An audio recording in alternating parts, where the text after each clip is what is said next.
August 15న Revanth Reddy రైతు రుణమాఫీ చేయడం ఖాయమని మంత్రి కొండా సురేఖ అన్నారు.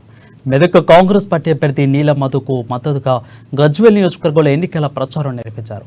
ప్రచారంలో భాగంగా హరీష్ రావు రాజీనామా సవాల్పై కొండా సురేఖ పలు వ్యాఖ్యలు చేశారు. ఇచ్చిన మాట ప్రకారం ఆగస్టు 16న హరీష్ రావు తన రాజీనామా లేఖను స్పీకర్ ఫార్మాట్లో రాసి ఇచ్చేందుకు సిద్ధంగా ఉండాలని సూచించారు.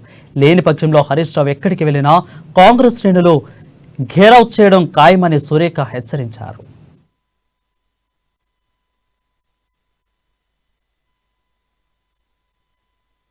హరీష్ రావు గారు